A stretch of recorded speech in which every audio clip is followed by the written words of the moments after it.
നമസ്കാരം. 18 വയസ്സ് ഇന്നത്തെ കാലത്ത് പലരും പ്ലസ് ടുവിനോ കോളേജിലോ പഠിക്കുന്ന പ്രായം. എന്നാൽ ഒരു നൂറ്റാണ്ട് മുമ്പ് അതേ പ്രായത്തിലൊരു യുവാവ് ഇന്ത്യയുടെ സ്വാതന്ത്ര്യത്തിനു വേണ്ടി പുഞ്ചിരിച്ചുകൊണ്ട് തൂക്കുമരത്തിലേക്ക് നടന്നു. ആ യുവാവിന്റെ പേര് ഖുദിറാം ബോസ്. വിഖ്യാത വിപ്ലവകാരി ഭഗത് സിംഗ് 1931 മാർച്ച് 23 തൂക്കുമരത്തിലേക്ക് നടന്നു കയറുമ്പോൾ 23 വയസ്സ്. കൂടെ ഉണ്ടായിരുന്ന രാജ്ഗുരുവിനും സുഖദേവനും അതേ പ്രായം. എന്നാൽ 1908 18ാമത്തെ വയസ്സിൽ തൂക്കുമരത്തിൽ കയറിയ ഒരു ഉശിരൻ വിപ്ലവകാരിയായിരുന്നു ഖുദിറാം ബോസ്.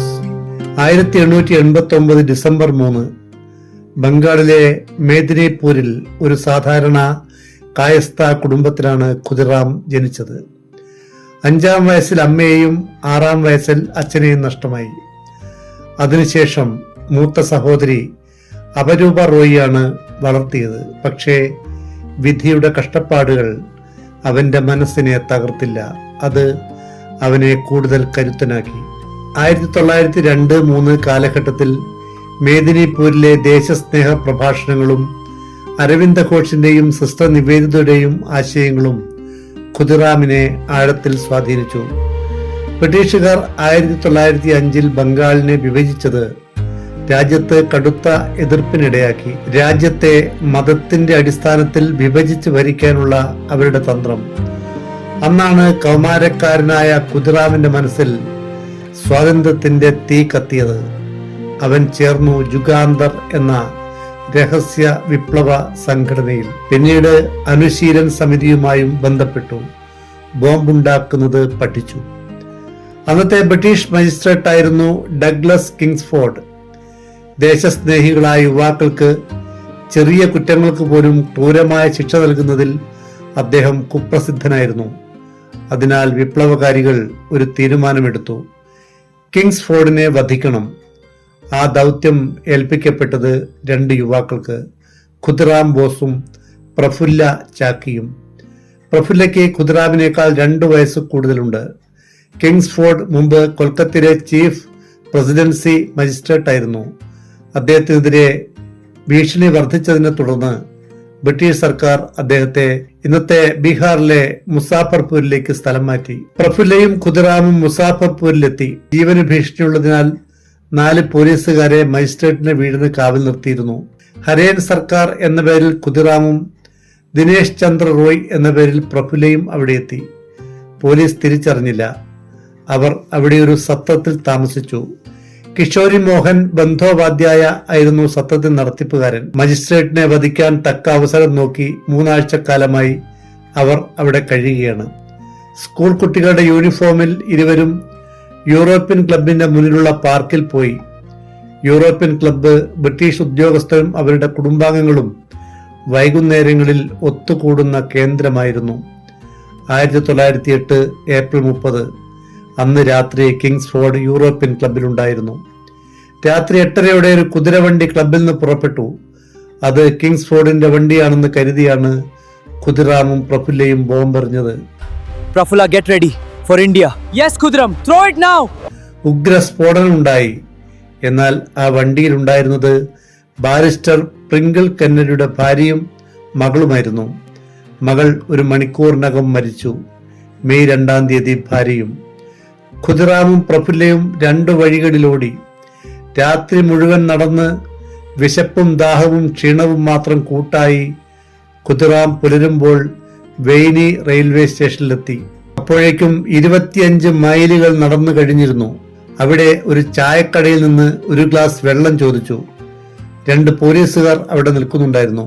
ഫത്തേ സിംഗും ഷിയോ പ്രസാദ് സിംഗും. ഖുദിറാമിന്റെ പൊടി നിറഞ്ഞ കാലുകളും കിതപ്പും പരവേശവും കണ്ടപ്പോൾ പോലീസുകാർക്ക് സംശയമായി. അവർ ചില ചോദ്യങ്ങൾ ചോദിച്ചു. അതിന്റെ ഉത്തരം കേട്ടപ്പോൾ സംശയം വർദ്ധിച്ചു. ഖുദിറാമിനെ അവിടെ പിടിച്ചു നിർത്താൻ പോലീസുകാർ ശ്രമിച്ചെങ്കിലും കുതറി മാറാൻ ഖുദിറാമും ശ്രമിച്ചു.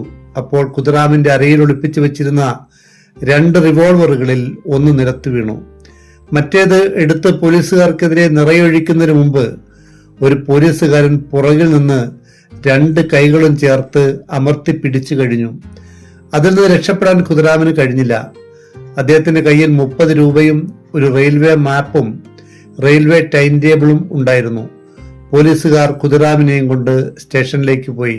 പ്രഫുല്ല രാത്രി മുഴുവൻ നടന്നു. പിറ്റേന്ന് ഉച്ചയായപ്പോൾ ത്രിഗുണാചരൻ ഘോഷ് എന്ന ഒരാൾ അദ്ദേഹത്തെ ശ്രദ്ധിച്ചു. ബോംബ് സ്ഫോടനത്തെക്കുറിച്ച് അറിഞ്ഞ അദ്ദേഹം അവരിൽ ഒരാളായിരിക്കാം വരുന്നത് എന്ന് സംശയിച്ചു. പ്രഫുല്ലയെ രക്ഷിക്കാൻ തയ്യാറായി വീട്ടിലേക്ക് കൊണ്ടുപോയി. കുളിക്കാൻ സൗകര്യം ചെയ്തു കൊടുത്തു, ഭക്ഷണം കൊടുത്തു, വിശ്രമവും ഒരുക്കി കൊടുത്തു. അന്ന് രാത്രി തന്നെ കൽക്കത്തയ്ക്ക് മടങ്ങാനുള്ള സൗകര്യം ഒരുക്കി. പ്രഫുല്ല സമസ്തിപൂരിൽ നിന്ന് തീവണ്ടി കയറി. ഇന്ത്യൻ ഇമ്പീരിയൽ പോലീസിലെ സബ് ഇൻസ്പെക്ടർ നന്ദലാൽ ബാനർജി അതേ കമ്പാർട്ട്മെന്റിൽ ഉണ്ടായിരുന്നു. എന്തോ സംസാരത്തിനിടയിൽ അത് പ്രഫുല്ലയാണ് എന്ന് അയാൾ മനസ്സിലാക്കി. ഒരു സ്റ്റേഷനിൽ വെള്ളം കുടിക്കാൻ പ്രഫുല്ല ഇറങ്ങിയപ്പോൾ ബാനർജി മുസാഫർപൂർ പോലീസ് സ്റ്റേഷനിലേക്ക് ടെലഗ്രാം ചെയ്തു. പ്രഫുല്ലയെ പിടികൂടാൻ ശ്രമിച്ചപ്പോൾ സ്വന്തം റിവോൾവർ ഉപയോഗിച്ച് പ്രഫുല്ല ആത്മത്യാഗം ചെയ്തു. അങ്ങനെ പ്രഫുല്ല മരിച്ചു. മെയ് 1-ാം തീയതി കയ്യാമം വെച്ച ഖുദിറാമിനെ മുസാഫർപൂരിൽ കൊണ്ടുവന്നു. ആ പ്രദേശത്തെ മുഴുവൻ ജനങ്ങളും ഖുദിറാമിനൊന്ന് കാണാൻ വേണ്ടി സ്റ്റേഷന്റെ പരിസരത്ത് തടിച്ചുകൂടി. ജില്ലാ മജിസ്ട്രേറ്റിന്റെ വീട്ടിലേക്ക് കൊണ്ടുപോയി. മിസ്റ്റർ വുഡ്മാൻ ആയിരുന്നു മജിസ്ട്രേറ്റ്. 1908 മെയ് 2-ാം തീയതിയിലെ ദി സ്റ്റേറ്റ്സ്മാൻ പത്രം ഇങ്ങനെ എഴുതി: ആ കുട്ടിയെ കാണാൻ റെയിൽവേ സ്റ്റേഷനിൽ ജനം ഇരച്ചു കയറി. 18-19 വയസ്സ് തോന്നിക്കുന്ന ചെറുപ്പക്കാരനാണ് അവിടെ നിന്നത്. ഒരു 1-ാം ക്ലാസ് കമ്പാർട്ട്മെന്റിൽ വന്നിറങ്ങിയ അയാൾ കുതിരവണ്ടിയിലേക്ക് ദൃഢമായ കാൽവെപ്പുകളോടെ നടന്നു. ഒരു പരിഭവവും മുഖത്തുണ്ടായിരുന്നില്ല. വണ്ടിയിൽ കയറിയിരുന്ന് വന്ദേ മാതരം എന്ന് പറയുന്നുണ്ടായിരുന്നു. പ്രഫുല്ല മരിച്ച വിവരം ഖുദിറാം അറിഞ്ഞിരുന്നില്ല. മജിസ്ട്രേറ്റ് ചോദിച്ചപ്പോൾ എല്ലാ കാര്യങ്ങളും ചെയ്തത് ഞാൻ മാത്രമാണ് എന്ന് ഏറ്റുപറഞ്ഞു. അതിനുശേഷമാണ് പ്രഫുല്ലയുടെ മൃതദേഹം മുസാഫർപൂരിൽ കൊണ്ടുവന്നത്. ചരിത്രപരമായ വിചാരണ നടന്നത് 1908 മെയ് 21-നാണ്. കാളിദാസ് ബസു, ഉപേന്ദ്രനാഥ് സെൻ, ക്ഷേത്രനാഥ് ബന്ദോപാധ്യായ തുടങ്ങിയ പ്രഗത്ഭ അഭിഭാഷകർ ഖുദിറാമിന് വേണ്ടി ഹാജരായി.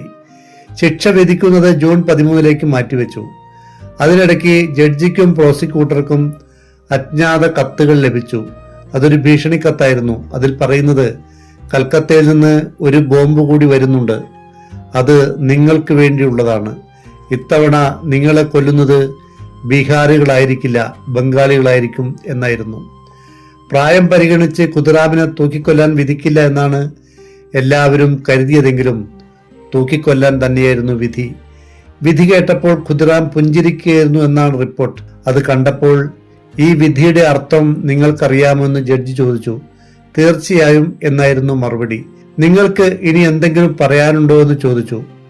പിന്നീട് വ്യാപകമായി പ്രചരിച്ചൊരു വിവരണമനുസരിച്ച് അദ്ദേഹം പുഞ്ചിരിച്ചുകൊണ്ട് സമയം കിട്ടിയാൽ ബോംബുണ്ടാക്കുന്നത് ഞാൻ നിങ്ങളെ പഠിപ്പിക്കാം എന്ന് പറഞ്ഞതായി പറയപ്പെടുന്നു. എന്നാൽ അതിന് ഔദ്യോഗിക രേഖകളില്ല. നിയമമനുസരിച്ച് ഹൈക്കോടതിയിൽ അപ്പീൽ നൽകാൻ 7 ദിവസമുണ്ട്. അപ്പീൽ കൊടുക്കാൻ ഖുദിറാം വിസമ്മതിച്ചു. വക്കീൽമാരുടെ നിർബന്ധം കൊണ്ട് അവസാനം ഹൈക്കോടതിയിൽ അപ്പീൽ കൊടുത്തു.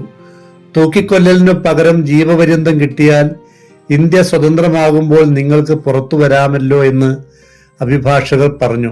1908 ജൂലൈ 8-നായിരുന്നു ഹൈക്കോടതിയിലെ വാദങ്ങൾ. പ്രശസ്ത അഭിഭാഷകൻ നരേന്ദ്രകുമാർ ബസുവാണ് ഖുദിറാമിനു വേണ്ടി ഹാജരായത്. ഒരു യുവാവിന്റെ ജീവൻ രക്ഷിക്കാൻ താൻ പഠിച്ച നിയമസംഹിതയുടെ എല്ലാ വശങ്ങളും പരിശോധിച്ചുകൊണ്ട് ആഴത്തിലുള്ള വാദങ്ങൾ അദ്ദേഹം നിരത്തി. 1908 ജൂലൈ 13-നാണ് അന്തിമ വിധി വന്നത്.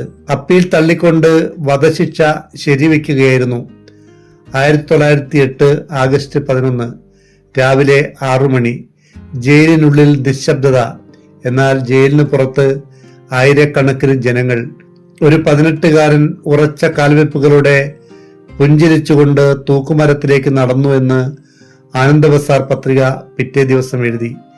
വധശിക്ഷ നടപ്പിലാക്കിയതിനു ശേഷം ശവമഞ്ചവുമായുള്ള വിലാപയാത്ര നഗരത്തിലൂടെ കടന്നുപോയപ്പോൾ ഇരുഭാഗത്തുമുള്ള ജനം നെടുവീർപ്പുകളോടെ പൂക്കൾ വർഷിക്കുന്നുണ്ടായിരുന്നു. ഖുദിറാമിന്റെ വധശിക്ഷയെ തുടർന്ന് ബാലഗംഗാധര തിലക് തന്റെ കേസരി പത്രത്തിൽ ബ്രിട്ടീഷ് ഭരണത്തെ രൂക്ഷമായി വിമർശിച്ചു. തുടർന്ന് അദ്ദേഹത്തിനെതിരെ രാജ്യദ്രോഹ കുറ്റം ചുമത്തി അറസ്റ്റ് ചെയ്തു. ഖുദിറാം ബോസിന്റെ രക്തസാക്ഷിത്വത്തിന് ശേഷം ബംഗാളിലുടനീളം ഒരു ഗാനം മുഴങ്ങി. ഏക് ബാർ ബിദായ് ദേ മാ ഖുരേ ആശി. അമ്മേ, ഒരിക്കലെന്നെ യാത്രയയക്കൂ, എന്റെ ദൗത്യം പൂർത്തിയാക്കി ഞാൻ മടങ്ങി വരും. ഈ ഗാനം പിന്നീട് ഖുദിറാം ബോസിന്റെ ധീരതയുടെ പ്രതീകമായി മാറി. ഖുദിറാമിന്റെ മരണം ബ്രിട്ടീഷുകാർ വിചാരിച്ചതുപോലെ വിപ്ലവ പ്രവർത്തനത്തെ അവസാനിപ്പിച്ചില്ല. മറിച്ച് അത് ആയിരക്കണക്കിന് യുവാക്കളുടെ ഹൃദയത്തിൽ ഒരു പുതിയ തീ കത്തിച്ചു. ബംഗാളിലെ നെയ്ത്തുകാർ ഖുദിറാം എന്ന് എഴുതിയ മുണ്ടുകൾ ധാരാളമായി ഉണ്ടാക്കി. ചെറുപ്പക്കാർ ആവേശത്തോടെ അവ വാങ്ങി ധരിച്ചു. യുവാക്കളെ ആവേശത്തോടെ സ്വാതന്ത്ര്യ സമരത്തിലേക്കും വിപ്ലവ പ്രവർത്തനങ്ങളിലേക്കും എടുത്തു ചാടാൻ ഖുദിറാം ബോസിന്റെ രക്തസാക്ഷിത്വം കാരണമായി. ഇന്ത്യയുടെ സ്വാതന്ത്ര്യം നമുക്ക് സൗജന്യമായി ലഭിച്ചതല്ല, അതിന്റെ വില ഇത്തരം യുവജനങ്ങളുടെ രക്തമായിരുന്നു. ഇന്നും ഇന്ത്യയുടെ ചരിത്രത്തിൽ ഖുദിറാം ബോസ് ചിരിച്ചുകൊണ്ട് തൂക്കുമരത്തിലേക്ക് നടന്ന ധീരനായ കൗമാര വിപ്ലവകാരിയായി അമരനായി നിലകൊള്ളുന്നു. ഖുദിറാം അറസ്റ്റ് ചെയ്യപ്പെട്ട വെയ്നി റെയിൽവേ സ്റ്റേഷൻ ഇന്ന് അദ്ദേഹത്തിന്റെ പേരിലാണ് അറിയപ്പെടുന്നത്. ബോംബാക്രമണമുണ്ടായ മുസാഫർപൂരിൽ ഖുദിറാമിന്റെ മെമ്മോറിയൽ ഉണ്ട്. അദ്ദേഹത്തിന്റെ ജന്മസ്ഥലമായ മൊഹോബനിയിലും മേദിനിപൂരിലും സ്മാരകങ്ങളുണ്ട്. സെൻട്രൽ കൽക്കത്തയിലും ബാഗ് ബസാറിലും ഖുദിറാമിന്റെ സ്റ്റാച്യുകളുമുണ്ട്. ഖുദിറാം ബോസിന്റെ ഈ കഥ നിങ്ങളെ സ്പർശിച്ചെങ്കിൽ വീഡിയോ ലൈക്ക് ചെയ്യുക. സ്വാതന്ത്ര്യ സമരത്തിലെ മറന്നുപോയ വീരന്മാരുടെ യഥാർത്ഥ ചരിത്രമറിയാൻ ചാനൽ സബ്സ്ക്രൈബ് ചെയ്യൂ.